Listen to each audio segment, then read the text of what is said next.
So in this video, we're going to apply the extreme value theorem in the context of a quadratic function.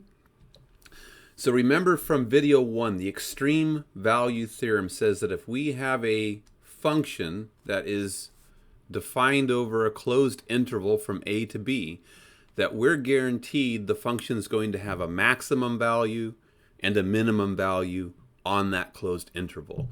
And for the case of the function f of x equals x squared plus 1, just looking at the graph of it over the closed interval from -1 to 2, I can see that there's a highest output occurring here at the ordered pair 2, 5.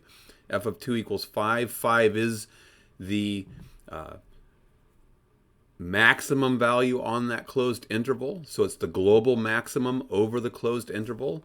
And I can see that f of 0 equals 1 gives me the global minimum over that closed interval. So usually when you're doing an extreme value theorem problem and you're looking for the global maximum on a closed interval and the global minimum on a closed interval, my suggestion is to graph the function over that closed interval so you can see what the maximum output is and you can see what the minimum output is on that closed interval. It gives you a check on your work. You know what the answer needs to be, so if you make some sort of error, you know that you've made one.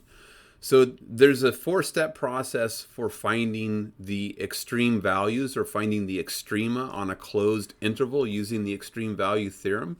So step 1 is to find the critical numbers, and we discussed what critical numbers were in video 2. So first you find the critical numbers, then you evaluate the function at any of the critical numbers that occur in the closed interval in which you're interested, and then if it turns out that a and b are not included in your list of critical numbers, you evaluate the function at a and you evaluate the function at b. And step 4, you just compare the function outputs at the critical numbers and the interval endpoints, and you say which output is the largest, that's your global extrema on the closed interval, and which function output is the smallest, that's your global minimum on that closed interval. So just walking through this 4-step process, first find the critical numbers of the function. So critical numbers of the function, critical numbers.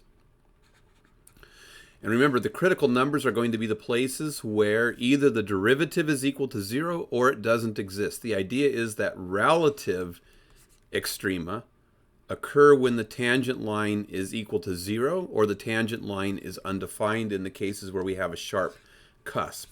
So we want to, in this case, identify, just by looking at the graph, I can see I'm expecting x equal to 0 to be a critical number. But to find that algebraically, to find it using calculus, I'm going to take my function, f of x equals x squared plus 1. I'm going to find its derivative so that I have the function that describes the slope of the tangent lines of the function. And then I'm going to take that derivative and set it equal to 0.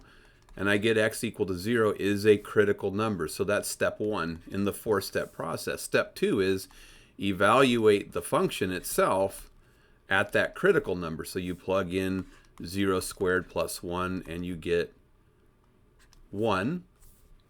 So we know that f of 0 equals 1. And then if the interval endpoints aren't critical numbers themselves, evaluate the function in step 3 at the closed interval endpoints. So I want to evaluate f of -1. So we plug in -1 plus 1. See, -1 squared plus 1 is going to be 2. So I see that f of -1 equals 2. And then plug in the other interval endpoint, which is 2. So evaluate f of 2, which is 2 squared plus 1, which is 5. And we see that f of 2 equals 5. And then you look at those numbers and you say, which one is the smallest? That's your global minimum on that closed interval. And which number is the largest? That's your global maximum. So then you draw a conclusion. The global maximum is 5 at we input 2 and output 5. That's the location of the global maximum. And the global minimum is a 1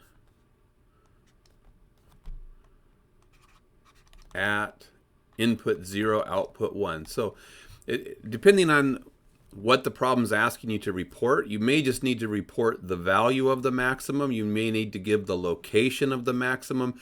So you just need to read the wording of the question very carefully. In this case, I want to notice that when I took the derivative, I got to x, and 2x is defined on the interval from negative infinity to infinity. So I didn't have to worry about whether there were places where the derivative was undefined. My critical number to find it, I just set the derivative equal to 0. Hey, where is that tangent line equal to 0? And that's what the derivative tells me.